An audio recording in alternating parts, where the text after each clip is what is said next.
नमस्कार,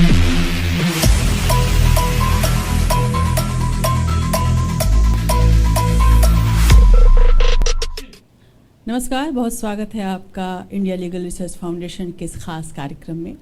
हर बार की तरह एक नया मेहमान हमारे साथ। अगर मैं एक आम भारतीय होने के नाते आम अपने दर्शकों से एक सवाल पूछूं कि अपनी ज़िंदगी में आपको सबसे ज़्यादा मुश्किल किस बात की लगती है? जाहिर सी बात है, बहुत सारे मुश्किलों के बीच जो सबसे बड़ी मुश्किल आपको दिखाई देती है वो है टैक्स। हर साल इंतज़ार होता है कितना टैक्स देना है, कितना बच गया, कितना बचेगा। इसके अलावा अगर एक आंकड़ों पर हम नज़र डालें तो शायद अगर सभी आंकड़ों को इकट्ठा किया जाए और सभी के कमाने वाले लोगों के दिलों से पूछा जाए तो उनके अंदर शायद सबसे ज़्यादा वक्त पे जब अदालत के सामने या किसी भी अथॉरिटी के सामने जाने की इच्छा होती है तो शायद तभी होती है जब इनकम टैक्स का मामला आता है।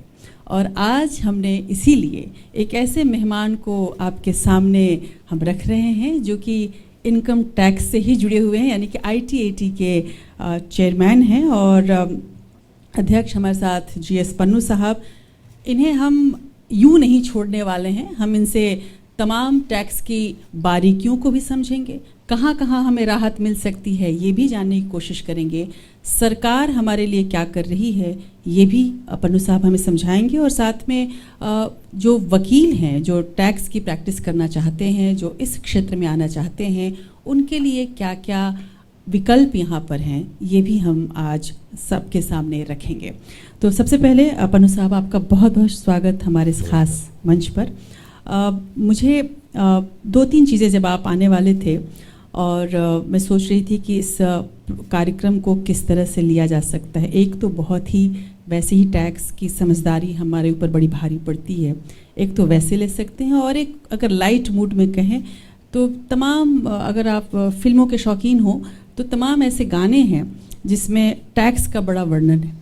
मुझे याद है किशोर कुमार ने तो एक बड़े मजाकिया अंदाज में लिखा भी था, जब उनके पीछे इनकम टैक्स पड़ी तो पीछे पड़ गया इनकम टैक्सम, बम बम नाचे किशोर कुमारम। आम लोगों की भी हालत कुछ वैसी ही होती है। पर मैं ज़रूर जानना चाहूँगी कि ITAT की क्या भूमिका है। इसकी जो कल्पना 1941 में की गई, आज़ादी के पहले की संस्था है, उसकी क्या भूमिका है और किस तरह से वो टैक्स से पीड़ित लोगों की मदद करता है? Thank you for inviting me here. और in fact income tax Appellate Tribunal एक ऐसी संस्था है, one of the rare institutions in the country जो प्री इंडिपेंडेंस डे से चल रही है। As you said 1941 से ये इंस्टीट्यूशन है। And the uniqueness is it's a quasi-judicial body where there are two minds which work. One is the judicially trained mind, a lawyer, and a technically qualified either a chartered accountant or an IRS officer who is otherwise well versed with income tax laws. So एक ऐसी संस्था है जो कि dispute resolution करती है with blending of two thought processes, and that is the uniqueness of our institution. और दूसरी इसकी एक खासियत ये है कि 1941 में जब ये सेटअप हुई थी, that was the first experiment with tribunalization of in the country, and it has continued. जितने बाकी tribunals बने जो commonly we know about CAT, Central Administrative Tribunal, SESTAT, which used to deal with excise and customs, they were all based on the experiment of the ITAT, and that is the uniqueness. And income tax के जो matters after the first appeal of the CIT appeals, if the taxpayer is not satisfied, यहाँ department को खुद को ये लगता है कि वो CIT appeal के orders के तसल्ली नहीं हुई, so they can come in appeal before us also. So we have both the sides. It's a neutral body, and I can tell you, statistically speaking, since 1941 till about this year, we have settled about 31 lakhs of cases, and based on the data that is there in the public, we also conducted research at different points of time. About 80 to 85% of orders get approved by the higher courts. In fact, the other feature of our institution is हमारे orders जो so far as facts are concerned, they are final. Orders जो जाते हैं appeal में either to the High Court or to the Supreme Court, they only can go against any question of law which is there, and that too substantial question of law. And it's not an automatic appeal which is provided. It depends on the satisfaction of the High Court if they want to admit the appeal in case they find there is a substantial question of law. So these are the features. The other feature is, which is so different from the civil court, since we have some lawyers also here and budding lawyers, that it is not a court, though it has all the trappings of a court. That's what how Supreme Court has defined us. It has trappings of a court in the sense that we are informal. We do have a system of the bench being there, and the lawyers arguing their matters. The CS can argue the matters for their clients. The taxpayers themselves can also argue their matters. And on the other side, you will find mostly the revenue officers who are defending their own cases. So it's a very informal court. We are not bogged down by the kind of pleadings and that all the filings that you are supposed to do in a normal court. You can also hope that जिस दिन case लगेगा पहली बारी आपका समाधान भी उस दिन हो सकता है. That is possible in the tribunal. That is the uniqueness of our system. And I say with confidence that perhaps this is the only institution in the country as of today and for the last 3 years where there is a negative growth in our pendency. Our pendency levels have been going down year by year, primarily for the reason that we keep pace with whatever appeals come in. We started in 2017 with a pendency level of about 92,000 appeals. Today we are down to 36,000. And we are at 30 stations. 41 में when start किया था, तो probably we were at 3 stations, Delhi, Bombay and Calcutta. Now we are at 30 stations and we have about 63 benches at different stations, our head office being at Mumbai. I'm saying all this for the professionals who can look forward to a good practicing days before institutions and who want to come into the direct taxes field for that matter. लेकिन sir एक बड़ा सवाल है कि ITAT में जाने की नौबत कब आती?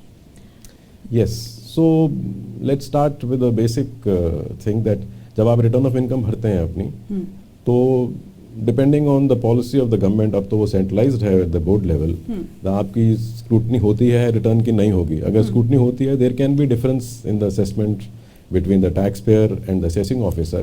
So thereafter you have a first right of appeal before the Commissioner appeals. CIT appeal जिसे कहते हैं सरल भाषा में, वो इन हाउस मैकेनिज्म है डिपार्टमेंट के अंदर जहाँ पर वो आपका समाधान कर सकते हैं अपील का. If the taxpayer is not satisfied with the CIT appeal order, then he can come in appeal to the tribunal. Yeah. Tribunal is the first forum which is outside the department. And the department also can come in appeal before us. So that's how you can approach if you're not satisfied with the CIT appeals order. And you have a specified number of days once the order is received by you that you can come in appeal. There are certain orders which also can come to us directly also. For instance, tax, trusts and all, if they go in for recognition with the commissioner, if commissioner declines it, they can come to us directly also. Yeah. But majorly, the assessments, after having been seen by the first separate authority, they come to us. But ITAT के भी जो decisions हैं उसके खिलाफ भी appeal हो सकती है? ITAT के ऑर्डर्स के खिलाफ जो डायरेक्ट अपील पॉसिबल है हाई कोर्ट में, but only in case there is a substantial question of law. And that too, the High Court has to be satisfied, as I said in the opening remarks. So it's so far as facts are concerned, our orders are final. And so that's the beauty of the tribunal for that matter. And believe me, majorly our decisions are not overturned by the higher courts, because ultimately the dispute is more on the factual aspects of the matter. And whatever is the legal position, the tribunal applies it. It does it even-handedly because people who are manning the tribunal are more or less experts in the field of taxation, unlike the judges in the higher courts who are otherwise constitutionally law trained and in the generalized field. But our Supreme Court and High Courts have been rendering some excellent jurisprudence which have been laid down and which we apply very, very, very, very often in our institutions. वैसे sir हर जगह हम देखते हैं तो एक जो सबसे बड़ी समस्या है अदालतों की कि पेंडेंसी बहुत है. आपने ये एक अच्छी बात बताई कि आपके यहाँ बहुत तेज़ी से सारे मैटर को रिजॉल्व किया जाता है, लेकिन क्या आप इसके अलावा ITAT में भी क्या ADR की कोई भूमिका है या कुछ चीज़ें हैं जो मीडिएशन में जाती हैं? क्या इस तरह के जो अल्टरनेट डिस्प्यूट रेजोल्यूशन मेथड्स हैं उसको भी अपनाया जाता है ITAT में? ITAT में तो ये प्रावधान नहीं है अल्टरनेट डिस्प्यूट रेजोल्यूशन का, because ITA is a part of the appeal process which is there in the Income Tax Act. But certainly under the Income Tax Act there are provisions which deal with the alternate dispute resolution. In fact, ADRs come into picture only in case there is the normal appeal process is time consuming or it is costly. And giving an example of how the ITAT is functioning, except Delhi and Bombay, all the appeals which are filed in the month of April, May, they have already been fixed before the benches. Okay. It's only in Bombay and Delhi it takes about 2 months because there is some level of cushion that we have. Otherwise, our appeals, our dockets are regular. But yes, so far as the ADR mechanism is concerned, for the reason that it is time consuming, but also to impart certainty, like the big taxpayers, the foreign people who have to come in, the MNCs who have to come in. So ADR mechanism is also very, very fruitful.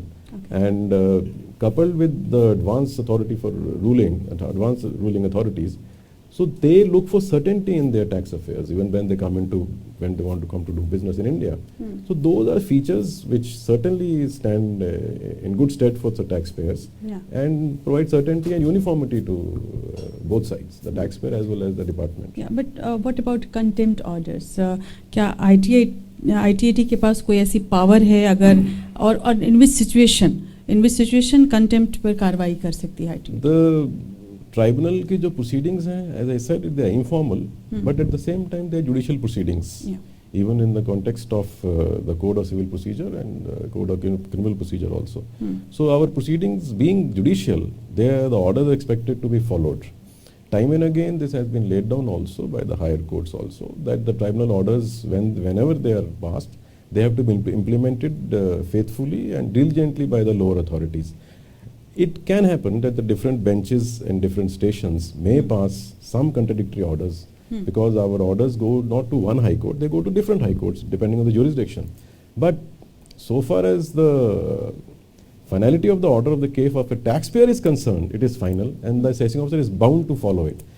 Now there can be instances where it has been very, very rare in my career of 24 years, I have not seen it perhaps except on one occasion where there was a willful disobedience to follow an order. We do have power of contempt because of the Contempt of Courts Act 1971, wherever we find that there is deliberate attempt not to follow an order, not to implement an order, or not to honor an undertaking which is given before us, or where we find that there is a attempt or an action or any kind of obliquely it has been noticed that there is attempt to in the administration of justice there is any kind of shortcoming which is coming in, we definitely have the powers to do that, but we draw up a case for contempt and then send it to the High Court as per the Court of Contempt Act 1971.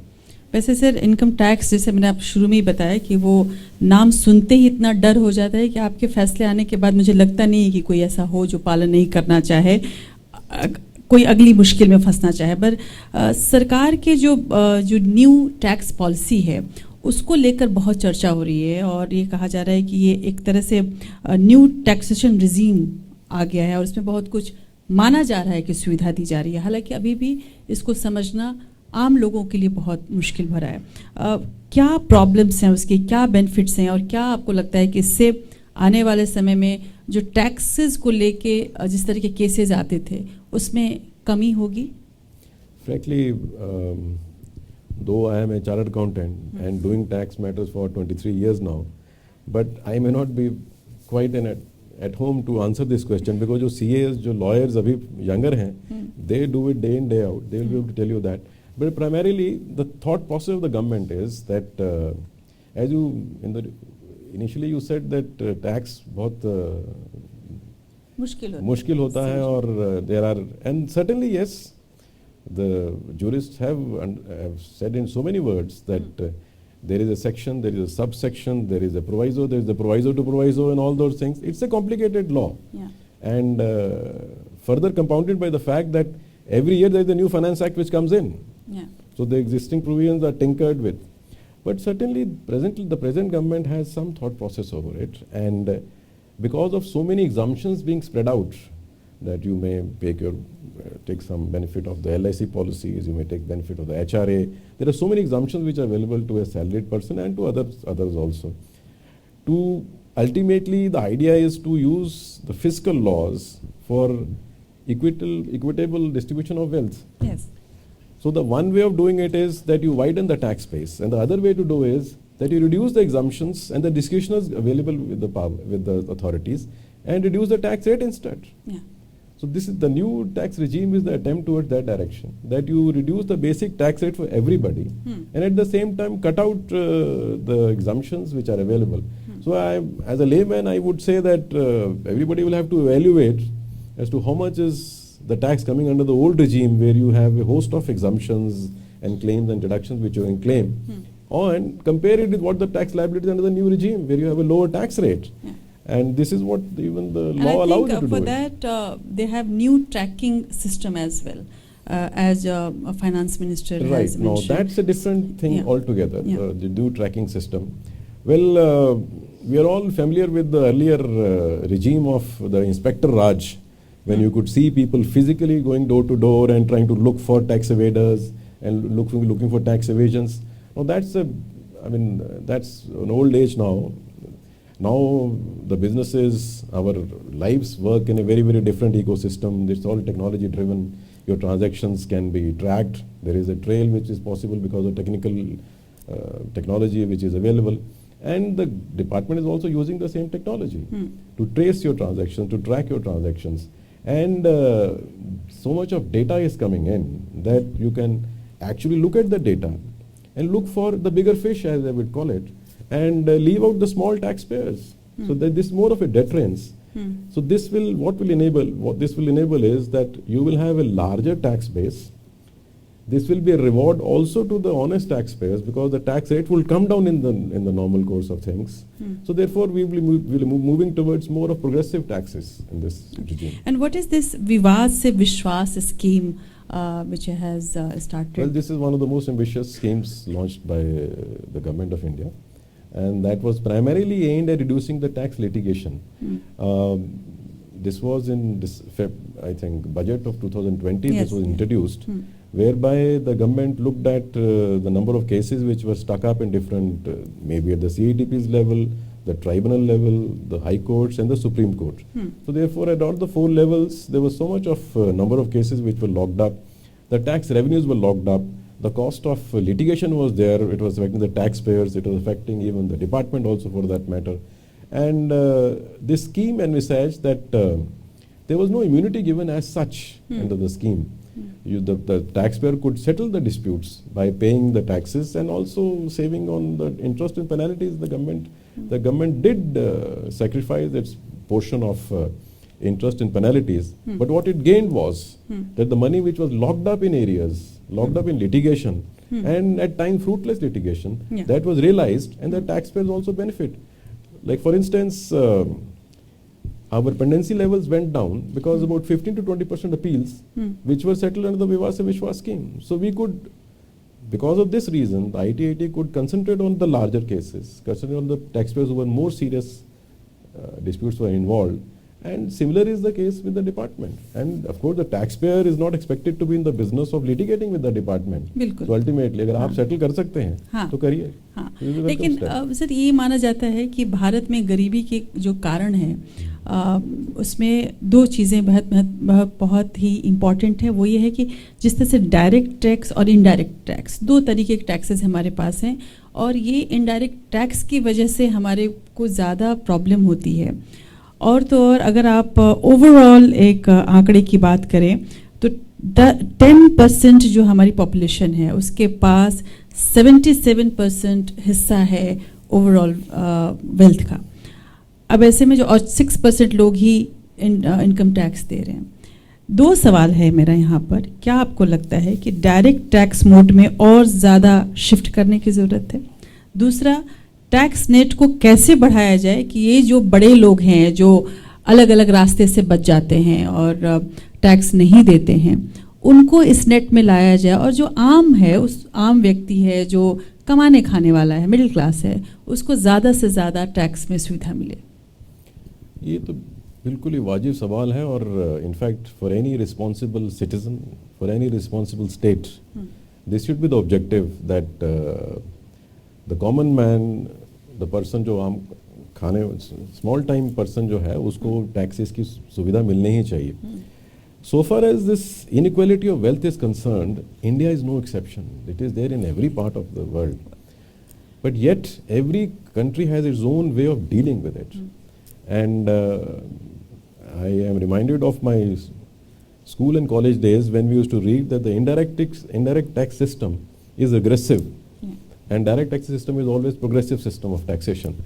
Because, as you rightly said, that 6% people pay taxes.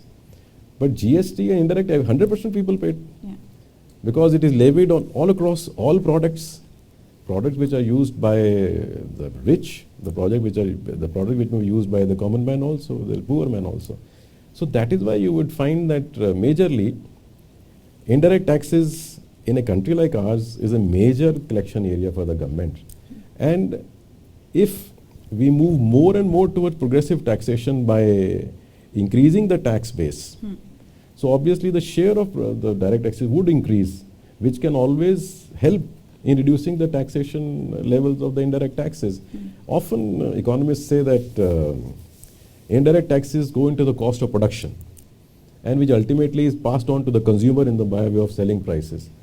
Well, yes, that's a fact. So you would see that the luxury products, the more expensive products, they carry more of GST rates. Yes. And then in comparison to products which are being used by a common person.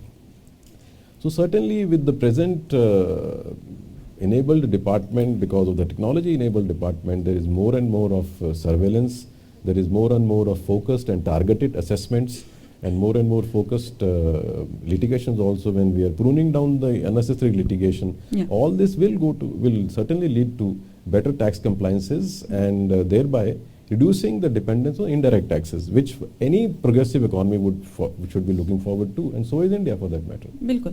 लेकिन जो जैसे authority of advance ruling AAR का गठन किया गया था, ये मानते हुए कि टैक्स के जो केसेस हैं वो कम हो जाएंगे, क्या उससे वाकई कोई लाभ हुआ है? Well, you see, I will not have the statistics, frankly, but one particular measure cannot be taken to see as to what is its impact. If you look at the overall scenario, and look at, if you go from, see, mostly this advanced ruling is being used by the non-resident taxpayers, the taxpayers who come out from outside, because they look for certainty, and the certainty because they are not exposed to the Indian system, and the Indian tax people are also not exposed to their manner of doing businesses. So therefore, they are the ones who prefer this to approaching the AAR, and to that extent it is a very good mechanism. Normally, the appeals before the AAR applications are disposed of between 1 to 1.5 years. And if you compare it with the time taken in the normal appeal process is definitely lesser. This is lesser. पर आपको नहीं लगता जो settlement commission था वो ज़्यादा अच्छा option रहा है, उसको ख़त्म किया गया, एंड इसमें जो AAR में भी वक्त लगता है, पैसे लगते हैं, उससे कहीं ज़्यादा अच्छा हमारे पास विकल्प था कि हम सेटलमेंट कमीशन में चले जाते, जो ऑलमोस्ट मैं अगर आम भाषा में कहूँ तो एक मीडिएशन की तरह से काम कर रहा था. Settlement Commission had the power. Let's understand why this happened. Settlement Commission had the power to grant immunity from prosecution and penalties at times, and people could go and settle their matters. Now, the point is, it's not that it has been done away with.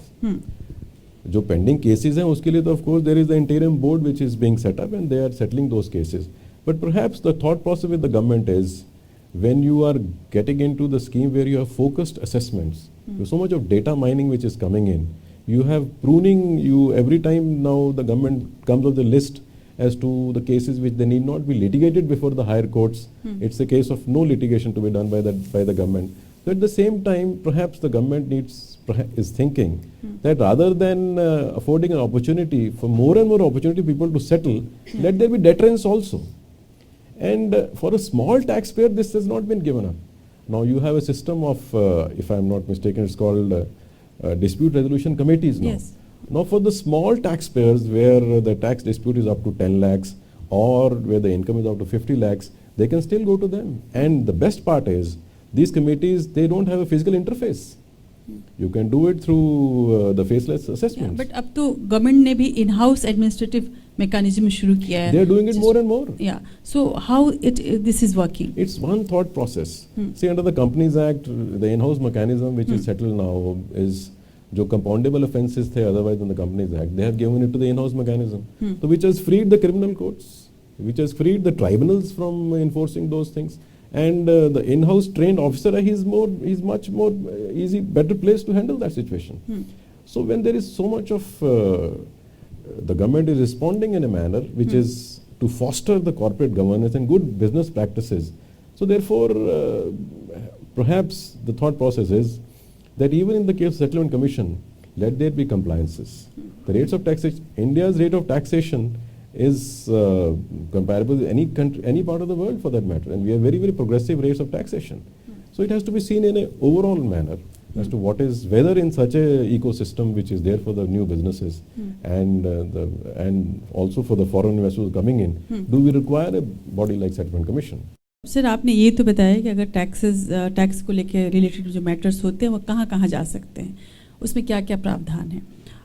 Being a CA and being a senior एक बिल्कुल इस मामले के जानकार के रूप में मैं आपसे आम लोगों की भी ये इच्छा ज़रूर होगी, मेरे सारे दर्शकों की भी, और चाहे वकील हो या कोई किसी भी जॉब में हो, टैक्स को बचाया कैसे जाए, पैसे बचाए कैसे जाए, इसका क्या रास्ता है, आप ज़रूर बताइए. Well, as a taxpayer, I am also a taxpayer for that matter. So when I look at my Form 16, मेरे employer से आता है जब from my office, उनको भी लगता है कि यार कितना salary मिलता है, कितना चला गया. But then we must have a overall system, and the philosophy is taxes is the cost of civilization that we have to pay. Ultimately, the government which works for us, the system which works for us, the security which is provided to all of us, the country's security, the civic amenities which we look forward to, the education we look forward to from the state, the protection of the state that we look forward to, all has to come from taxes only, one form or other form of taxes. So therefore, one must look at it as something which is if somebody may put it as a necessary evil, but I would put it as the cost of civilization for that matter. That's one aspect of it. And the best way to save taxes is that pay it honestly. Because you will never feel the sense of loss of saving on taxes if you pay it honestly. I was also a practicing chartered accountant at a given point of time in my career, and there used to be situations where we had the task of making the taxpayer pay efficient taxes, and one of it was that where the business grows. As the businesses grow, as the investments grow, there are tax-related accelerated benefits which are available. So those are situations which you can always advise your clients that if you grow more, if you invest more in machinery, because the provisions of the Income Tax Act, you are able to create more for the country and also save taxes. That's one way of doing it. Always look for this, that there can be a possibility where you may plan your affairs in a manner where you can avoid payment of taxes. But certainly, there cannot be a situation where you should advise your clients to evade taxes. Our jurisprudence has developed since English courts, where there is a clear distinction between plan your affairs in a manner to avoid taxes, but never plan your affairs in a manner to evade taxes. So the best part is that you should consult your CA or the lawyer and look at the basic tax which is required to be paid and disclose your incomes honestly. बिल्कुल. लेकिन sir जैसे पूरे साल एक कमाने वाला आदमी परेशान रहता है अपने तमाम फाइनेंशियल एडवाइज़र से, बैंक वालों से, वो कहते हैं ये बॉन्ड ले लो, ये पैसे बच जाएंगे, टैक्स बच जाएंगे. क्या आपको लगता है कि आज की तारीख में इस न्यू टैक्स रिजीम में कोई बॉन्ड लेना, या ये भी माना जाता है कि मकान ख़रीदना भी एक टैक्स बचाने का जिसको कहा जाए लीगल वे है टैक्स बचाने का, क्या ऐसा है? Well, I again would say that the person who is from practice area will tell you better. But like for example if you get some capital gains, अगर आपको किसी तरह को गेन ऐसा हुआ है एसेट के बेचने पे, so there are provisions which allow you to invest in houses, new construction of housing, and save on taxes. So look at those avenues which the government allows you to, the tax laws allow you to save your taxes. Certainly कर सकते हैं आप, क्यों नहीं कर सकते? You can invest in bonds, you can invest in tax-free securities of the government of India, and those are situations which you can study. बिल्कुल। और जिस तरह से आपने बोला वकीलों को कि एक नया एवेन्यू खुल रहा है, हालांकि बहुत दिनों से ये ट्राइब्यूनल है, बट आजकल जो नए वकील हैं वो इस क्षेत्र में ज़रूर जाना चाहते हैं, क्या टिप्स है आपके पास उनके लिए? Well, for the people who want to come into direct taxes field, the first and the foremost is that you must be very, very thorough with the subject. As we had discussed earlier, that every year the tax laws keep changing. There is some tinkering which happens every year. So therefore you have to have it, you have to be very, very up to date with what is required. And at the same time look for, I mean, mostly the lawyers who come and appear before our courts, we tell them that you should start looking at the ITRs 1 to 100. That's the time जहाँ सारा jurisprudence लिखा गया है हमारे courts का, higher courts का, right from English courts. And उसके बाद जो today we are in 400 almost ITRs which are being reported, but those are the application of the initial jurisprudence developed. So you must have your fundamentals right when you practice, when you come before the authorities, when you advise your clients. Your fundamental jurisprudence dealing with taxation should be very, very strong. And that's the way you will have the culture of advising in a very transparent, efficient, and of course above board manner to all your clients. बिल्कुल। क्या उनके पास जो नए वकील हैं उनके पास commerce का background होना ज़रूरी है या फिर मैथ्स का बैकग्राउंड होना ज़रूरी है? क्योंकि कई ऐसे बच्चे होंगे जो BA LLB करके आते हैं, उनके लिए भी टैक्स उतने ही मुश्किल है जितना हम सबों के लिए। तो क्या आपको ऐसा लगता है कि वो मदद करते हैं? टैक्स सब्जेक्ट मुश्किल नहीं है। टैक्स को, टैक्स पॉलिसीज को, टैक्स को इम्प्लीमेंट करना, सेक्शंस को कई बार मुश्किलात आती हैं। जहाँ तक people with commerce background are concerned, they are better placed to understand the businesses. That's the only difference. But एक LLB जिसने किया है वकील ने और उसको exposure है tax laws का, बाकी commercial सारे laws का, he can apply his mind. I mean, there are people who have done their, I am a science background person, but yet I did my chartered accountancy thereafter. So it's the question of how you apply yourself. It's very simple if you do it properly. That's about all. नए वकीलों के लिए internship के भी प्रावधान है वहाँ पर ITAT में?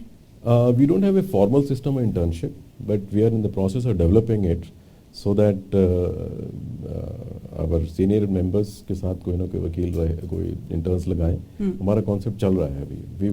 We should do it. But informally we are offering internship to some of the candidates. Okay. बहुत सारे लोगों के साथ जब हमारी बातचीत चल रही है, बहुत सारे सवाल उधर भी घूम रहे हैं। एक-एक करके सवाल लेते हैं। Good afternoon, sir. This is Akshat. I'm from Hyderabad. So, sir, my question is, with the growing complexities in the tax regime system, do you think it is important to educate school students about basic taxation system? Well, the school students don't need to learn the tax provisions, but the curriculum is there for the commerce, how to make up your accounts, what should be contained in your accounts, what are the business accounting practices. That's a good foundation for a student. And anybody who's otherwise interested to look into the taxation aspects, certainly yes, some elementary taxation can be taught. Yeah. Good afternoon, sir. My name is Anjum. Sir, my question is, sir, if I win a lottery or a cash prize in a competition, so is I'm required to pay tax on it? No. Of course. Of course. Sorry? I think there is some provisions which you have to look for it. If there is a casual income, there are some exemptions available, but it all depends. You may need to go to a CA for that matter. If there is a dispute, come to us. Okay. Thank you so much. या please sir जैसे हम Indians हैं तो उसमें ये होता है कि that tax planning and tax avoidance there is a two terms so we always use the tax evasion which is wrong in income tax act so what is the process of tax planning because Indians को tax planning नहीं पता but tax evasion पता है because वो wrong है तो that what is the process of tax planning It depends on who the taxpayer is. There is a, if you are, as I said, gave the example of a business. If a business is growing, it will be obviously investing more and more in machinery. You will have accelerated depreciations. So those are some ways to you can plan your tax. Chori and tax evasion, I don't need to define. You said, hum jante hain. So other planning is like, for instance, you may make some investments in the names which are of your children or your family, which are long-term investments, which may yield returns over a period of time. So those are which are I mean, your tax planners can definitely share them with you, but which are legitimate, which are required at the same time also grow your own financial portfolio is something which is the tax planning. Tax evasion, I don't need to define. You said you know it. Kindly don't share it with others. Sir एक और problem है इसके पहले कि दूसरा सवाल है किसानों को लेकर अगर हम बात करें we have like you know different level of tax payers जैसे एक बहुत बड़े इंडस्ट्रियलिस्ट के लोग हैं किसान है और ख़ासकर मैं किसान एग्रीकल्चर को लेकर इसलिए पूछ रही हूँ कि अब स्टार्टअप्स कई सारे एग्रीकल्चर फील्ड में आ गई हैं जो बड़ी बड़ी कंपनीज़ में यूनिकॉर्न कंपनीज़ में डेवलप हो रही हैं is it any specific rules for them and या कोई ऐसी उनके लिए राहत भी है Since very early Indian governments का different governments का भी ये stand रहा है that the farm incomes or the agriculture income are free from taxation. At least the federal taxes नहीं है उसके ऊपर. And primarily twofold reasons as I see it. One, agriculture sector is one of the biggest employers in the sense that whole lot of population is engaged in agriculture. It's an informal sector. That is the second reason. And the thirdly, the taxation is not there for the simple reason that most of the farmers are very marginal farmers. Hand to mouth situation रहती है. They don't have richness is associated with them. So therefore, agriculture income is free of tax. And so therefore, wherever there is a sale of agricultural land also, consequently it is taken as free of tax. But yes, there is always competing claims where the government may resist this kind of a taxation in cases where the government may feel that there is a funneling of black money transaction which is coming in, or a non-agricultural land may be passed off as agricultural land. Those are disputes which are confined to bigger taxpayers. But more or less, our agriculture taxation is absent in India at the federal level. There is another horizon, sir, another avenue. आजकल बहुत सारे लोग influencers हो गए उनका जो पैसा है वो अलग अलग प्लेटफॉर्म्स पे हैं वो यूट्यूब पे हैं इंस्टा पे हैं उनका पैसा वो बाहर से आ रहा है they are not an artist और समथिंग लाइक दैट क्योंकि अभी ये टर्म ही नया है अगर उनका कोई डिस्प्यूट होता है अगर पैसे नहीं आते हैं या कुछ इस तरह के या जो पैसे आते हैं उस पे क्या रूल्स लागू हैं this is a source of potential dispute which may come up before us. Yeah. So I may not like to say much on it, but I'd just like to say one more thing. The question leads to, at a global level now the businesses are they are acting cross-border. So the traditional barriers of borders are now breaking, and so was the rules of taxation also between countries. So this is one way of looking at it. The technology is so driven. For instance, if we go into the meta world, you may be witnessing a concert in Paris and somebody may be performing from New York and you're watching from here. Yeah. So therefore, these are still dynamic situations where the rules of taxation have to develop a bit. And so this is one grey area again still, but when it comes up before us, you will find answers to it on the bench. But आज की तारीख में ITAT कितना modern हो पाया है? Well, we are in the sense we have a very dynamic website which has got all the information relating to the case status, when are your hearings to take place, what is the status of your case, and you can do your filings of your appeals, your applications, your petitions. Everything can be done through e-filing mode, and we are moving towards a paperless environment also, where you don't need to carry your physical files to argue before us. And so we are quite modern in that sense. And the only thing is that we are yet to come into the hybrid mode as a consistent mode of hearing. But I must share with all of you that when the COVID started in March, April 2020, we were the first institutions to start working on the virtual basis. April 2020, we started virtually. And our disposal speed in the entire 12 months did not go down at all in comparison to other years. And that's the reason why we could maintain our reduction in pendency levels over a period of time. So we are looking forward to the tribunal which is fully digitized and fully paperless in times to come. That's good. This is because you are being a CA. People earn all their lives and they invest in special places where they get dividends. And after retirement, they keep paying their taxes. Why isn't there a dividend tax deficit? I mean, a lower dividend tax when people are not earning. Like in the US, they have qualified dividend which earns 20% tax instead of the full 20%. Why can't we have one like that, that people who are retired and survive on their dividends, on their investments, why can't they pay less tax? Well, I have still some years to go before I join your league of being retired, and I will share the same thoughts as you have. But you see, we have to leave it to the better wisdom of the parliament, and I'm sure the finance minister would look into it as what is to be done with the people who have already retired. This can always be a part of job for the policy planners, not for me to say anything on that as the administrator of taxation.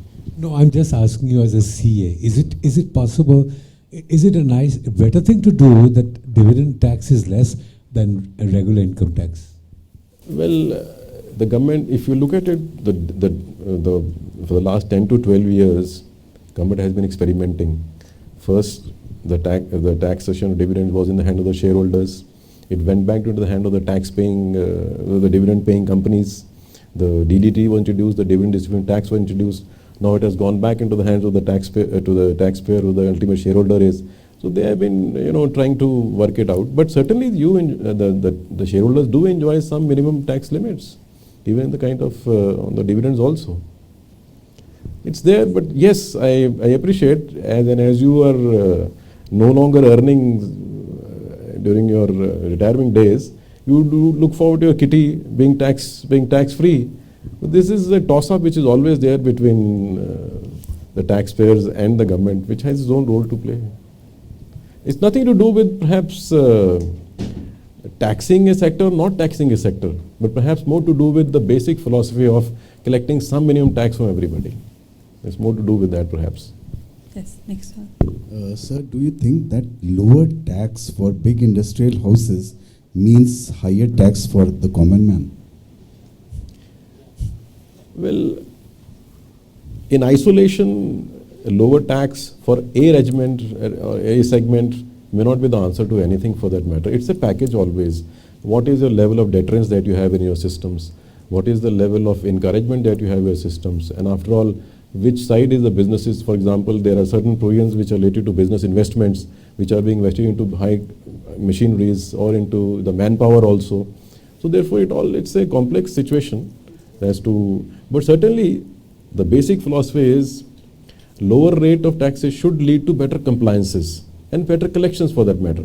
But then it can't be seen in isolation. There has to be some deterrence. There has to be collection also from the side of the department also. And Journal, I'll tell you, time permitting, there was a question put to us at one of the forums as to, do judges of the tax judges, do they get influenced by the economic conditions? So I was put this question, and mercifully I had a day in between to look at this question, because I have been adjudicating matter 23 years, but never came to my mind as to how it is influenced. So there was one empirical study which I found. Normatically speaking, I said, no, there cannot be you have to go by the law. But there was an empirical study conducted by one of the universities of Europe. They found that when the economy was doing good, even the benefits, even the taxes were also, most cases were decided in favor, the jurisprudence in favor of the taxpayers. And when the economy was down and perhaps the state exchequer was going down, So the judges also found a need to aid the government in collecting taxes. So therefore, it all depends on how the economic conditions are at a given point of time. What are the targets of collection of the government? Where are they being put to use?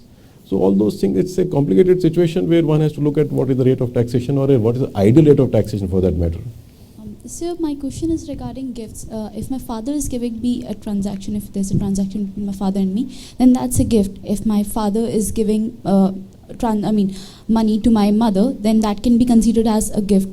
But what is the status of transaction between the live-in partners? Will that be considered as gift now?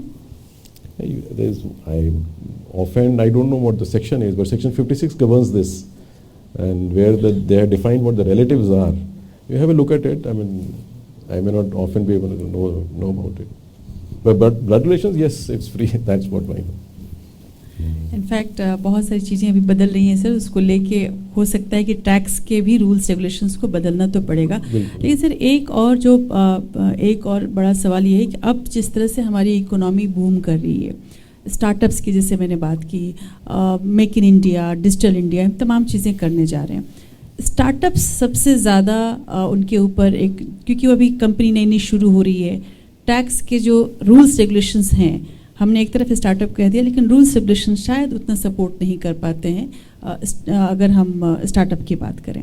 क्या आपको लगता है कि ITAT में इस तरह के cases अब आ रहे हैं धीरे धीरे ज़्यादा स्टार्टअप को लेके, और उसको लेके कहीं अलग से कुछ सोचने की ज़रूरत है, कोई अलग बेंच बनाने की या कोई अलग इस तरह से कमिटी बनाने की ज़रूरत है स्टार्टअप्स के, खास करके startups even under the income tax laws also, startups have been given some benefits, or very often we have not seen many disputes coming in. We don't have much disputes coming in. Whatever my experience shows over the last few years, it's only basic disputes for recognition or getting exemption on a particular period of time, and they're quite liberal about it. And startups के disputes mercifully कम है अभी तो। और CSR एक आम लोगों के दिमाग में ये है कि CSR एक हब हो गया है जहाँ पर टैक्स को बचाने का या इवेजन जिसकी हम लोग बात कर रहे हैं, वो एक CSR एक हब हो गया है। क्या आपको वाकई ऐसा लगता है कि CSR एक हब है, या फिर CSR को बिल्कुल पायस नज़रों से देखना चाहिए? नहीं, for us as a institution which is independent of both sides, we have been adjudicating disputes also of CSR expenditures in a very even-handed manner, and I never felt it that there is some kind of purpose-driven expenditure or otherwise. There can be genuine disputes between the taxpayer and the authorities. I don't think that it has reached that levels where we can feel as an adjudicator between the two sides that there is some kind of more than what meets the eye. That's not my experience, frankly. Negative growth in pendency from 2017 to 2020. Now, these 30 stations which came up, were they in tier 2 cities and tier 3 cities? Well, we are almost at every station where there is a high court, with a seat of a high court. And at two of the stations like Varanasi and Dehradun, we are there as circuit benches. Mostly state capitals and important towns. We didn't have them earlier. No, we have grown from 41 to 60, 30 stations over a period of time. Okay. The last has been in 2017 when we opened up the bench in Surat. And then thereafter we had in Varanasi circuit bench and Dehradun about 2 years ago. So this has been coming up over a period of time. And our benches have also grown over a period of time. Like Delhi, we have 9 benches, and Bombay, which is the head office, has 11 benches. Pune is another station in Maharashtra which has 3 benches. Nagpur is another station in Maharashtra which has 1 bench. So, for instance, Maharashtra will have 3 stations, and there can be a state where there is only 1 bench. Like in Tamil Nadu, we have only 1 bench in Chennai. It has 3 benches. It caters to the entire city, entire state. So it depends on, mostly what we are saying is, over a period of time, wherever there is a seat of High Court, our bench is there. That's all. ITAT को लेकर sir अब चूँकि वक्त बदल रहा है, हम लोग 75 साल पूरे कर चुके हैं आज़ादी के, और ये संस्था तो आज़ादी के पहले की संस्था है। आने वाले समय में क्या क्या विजन है आपके, किस तरह से इसमें और चीज़ें ऐड ऑन की जा रही हैं? साथ ही मैं जब आप बेंचेस की बात कर रहे थे तो मैं ये सोच रही थी कि क्या हमारे यहाँ ज़्यादा ऐसे लोग टैक्स इवेजन करने वाले लोग हो गए इसलिए इतने बेंचेस की ज़रूरत पड़ रही है छोटे छोटे शहरों में, या इसको हम यूँ माने कि हमारी इकोनॉमी अभी मजबूत हो रही है इसलिए ज़्यादा से ज़्यादा लोग टैक्स पेयर्स हो गए हैं? किस तरह से देखा जाना चाहिए इसको? वो बात नहीं है टैक्स अवेयरनेस बढ़ाने की, लेकिन this is a concept where the justice has to be taken to the doorstep of the people. After all tax department हर जगह मौजूद है, हर सिटी में टैक्स डिपार्टमेंट है, तो वहाँ taxpayers are there. Assessment ज़रूर होनी है. There is bound to be some differences between the taxpayer and the revenue department. So therefore, instead of people coming all the way to bigger cities to settle their disputes, the idea is that we must have our benches at the stations where the people are there. So that's one reason. And secondly is the sheer workload that is there because of that. That is the second reason. And thirdly, of course, we have seen this, that wherever the ITAT opens its benches, there is a development of jurisprudence itself. Because if more and more people practice before the tribunal forums, there is a better understanding of the law. There is a dissemination of information and knowledge with the authorities and the general fraternity there. So these are the reasons why we have grown. But one good thing of our growth is we have the same pattern of having a judicial member and a technical member on the bench, which started in 1940 and continuing till today. So our pattern has remained the same. We have only expanded because of our work which has increased. हाँ बिल्कुल, लेकिन हर जगह कहा जा रहा है, आप courts की बात कर लें, जजेस की बात करें, हर जगह कहा जा रहा है कि वहाँ मैन पावर कम है. क्या आपके यहाँ मैन पावर सफिशिएंट है या आप भी उस तरह की समस्याओं से रूबरू हो रहे हैं? Well, the recruitment processes have, by inherently because of the system of recruitment, it takes some bit of time. So there is always a time lag between people who are able to, people when they come in and man the benches and the time of the retirement, the superannuations and all. But keeping the pendency levels which are in position, which we have presently, we are adequately staffed. Though it is not fully staffed, the process is already on. We will be getting more members also very soon. आने वाले समय में sir क्या plans हैं आपके ITAT को लेकर? Well, being an era which our Prime Minister says decade, so therefore we are also moving towards a fully paperless and a digital tribunal, and where we will be able to hear the matters even in a virtual platform or in a physical platform, both options being made available to the taxpayers and tax savvy members. Our staff will be tax savvy for that matter. Our entire service will be tax savvy. Even today, all our orders are available on the website. Our pronounced orders, our final passed orders are always immediately uploaded. Our daily orders, with the wakil जो common भाषा में हम जो Jimny orders बोलते हैं, they are all on the website by the evening of the day, by 6 p.m. So we are moving towards a tribunal which will fully digitalize, paperless, more efficient, accountable, and more transparent for that matter. और sir आम व्यक्ति या चाहे किसी का, चाहे वो company चलाता हो या कमाने खाने वाला हो, क्या आप सलाह देंगे कि वो क्या करे कि आपके दरवाजे तक उसको आने की ज़रूरत न पड़े, उसका कभी मामला ITAT में ना आए? The only thing is that you file your return of taxes honestly and pay your taxes honestly, because our system allows you to assess your own income at the time of payment of taxes and pay taxes accordingly. So pay it honestly and comply with the law. You don't need to come to ITAT, and I am sure if you come to ITAT, it will be a very pleasant experience for you. Thank you so much sir इस बातचीत के लिए आपका. और आज हमने जिस तरह से GS पन्नू साहब से बात की, और जैसा मैंने शुरुआत में ही कहा था कि टैक्स मेरे लिए तो कम से कम ऐसा शब्द रहा है जो मेरी समझ में कभी नहीं आया, लेकिन जिस तरह से इन्होंने सभी चीज़ों को हमारे सामने रखा, मुझे लगता है कि हमारे तमाम दर्शक और हम सभी के लिए टैक्स अब वो एक रॉकेट साइंस नहीं है. बस एक ही सलाह है कि आप नियम से रहें और टैक्स को जो रूल्स रेगुलेशंस हैं उसके हिसाब से पे करते रहें. फिर भी अगर कभी आपको ज़रूरत पड़ जाए तो ITAT आपके पास है और वहाँ जाकर आपको न्याय मिलने की उम्मीद ज़रूर बन सकती है. तो आज हमारे इस कार्यक्रम में इतना ही. अगले हफ्ते फिर आपके सामने होंगे. नमस्कार.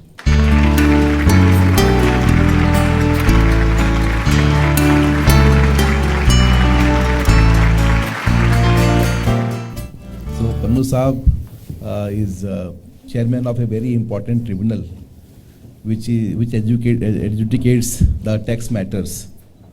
And tax procedure originally from the ancient time has not been very complex. Even in the Mughal period, when it is remembered as Raja Todarmal period, Raja Todarmal's entire practice was based on revenue law, especially on the business and then the agriculture side. Later, because of certain reasons, agriculture was out of the ambit of tax. And then in 1922, when the revenue courts like collectors and subdivisional magistrates, they were left out from the adjudicating tax matters. And thereafter the select committee in 1928, when they referred these matters, that how this tax system should be working in future. So that is the primary basis of formation of tax tribunal in 1941, which was established. True. And thereafter, one by one, there was only originally 3 benches. And many of the tax tribunal members, like our Supreme Court Judge Fatima Baby, that's Justice Ranganathan, even this first chairman of ITAT, he also became Chief Justice of Pakistan, Justice Dar. Yes. Justice Aya, he also became Chief Justice of Madras High Court those days. So it's not a very complex issue, but gradually, because of certain amendments and certain other things, it has become a bit complex. And then gradually, avoidance and evasion, both the things started merging. I handled one income tax case of Amitabh Bachchan. He was anchoring for the KBC. So he got a notice that whether you are an artist or anchor, because anchors were subject to tax and artists were exempted. Because he filed his returns entirely on the basis that he was an artist. When this question was raised, he was a bit confused, because the income tax officers say those days, I remember the lady who was the chief commissioner in Bombay, I visited with him only. We said that actually he got this opportunity only because he is an artist. But her response was, but because he is anchoring in this, so he is just an anchor. So whenever gradually he succeeded, and it was realized that it's not only anchoring, because he does so many other things. Even the questions which are asked, that is also part of the acting. So sometimes interpretation becomes very difficult, and for that matter, we need an expert hand like Honorable Pannuji. And you see, he is also a man of hard work. He has developed himself. He has made a good name, and he does not have the background of LLB, I think. Otherwise, we could have welcomed him in High Court and also in other tribunals. So you see, he is the head of the mother tribunal. Because of this tribunal only, all these SISTAT and then Railway Claim Tribunal and now this NCLT, all these tribunals are being part of it. So we are really lucky to see him, and his responses were really great. I had not interacted with him like this, but this interaction had actually showed that there are maybe so many opportunities, and he had very clear concept. Many of the students of law, many of the lawyers who wants to do internship, indirectly he has hinted that we have some informal arrangement for internship. So we want this to be formal, and many of them will be availing these facilities. Certainly. And we welcome you, sir. Thank you. That, you know, how the decisions can impact a particular economy. So there was this dispute which was before our Rajkot bench about the activity of ship breaking, whether it's an industry or not, because the tax rate was dependent on it. Obviously, under the Workmen's Act and all those Factories Act and all, there was rulings which were not very favorable to the taxpayer. So our bench brought out a very innovative jurisprudence and said that what is to be taken as an industry. It was held that yes, it was an industry, and it went right up to the Supreme Court and High Courts, and they approved it. And the people in the local industry came to us and said, had this decision not been there, hum band kar dete apna business. So at times, the settlement of economic disputes also helps in the growth of the economy also, and it contributes ultimately to the exchequer again. So institutions like ITAT or the High Courts, which passes judgments on tax matters, they are invaluable even in the task of economic development of the country. ये मैंने अपने career में देखा है और सीखा भी है. मैंने सर मैं बताऊं आपको, Gujarat government originally when Modi ji was chief minister, they declared this theaters, cinema theaters, multiplexes as industry. Correct. And when they declared, many of the persons they opened multiplexes and all. But within 5 years, they took it out from the ambit of industry. So they all started got the notices that now you are no more industry. They said when they actually went for this multiplex, we were industry, so we cannot be out of this ambit because we have not recovered our entire investment which was promised by the state government. So many things. We can have great interactions. We are really lucky to have you here, and actually it was a great learning experience, sir. And we will keep welcoming you in this kind of program, which is a lot of education. Manoj Mishra ji, you want to say something? Thank you so much sir. Thank you. बस sir final मैं ज़रूर जानना चाहूँगी कि अमिताभ बच्चन आपकी नज़र में artist हैं या एंकर हैं? इफ अगर ये केस आपके सामने आता तो आप क्या कहते हैं? An artist performing the role of anchor. Very good, sir. So I mean, I'm sure. Yeah. I mean, compliment to her also. As an anchor, she's an artist also. Thank you so much, sir.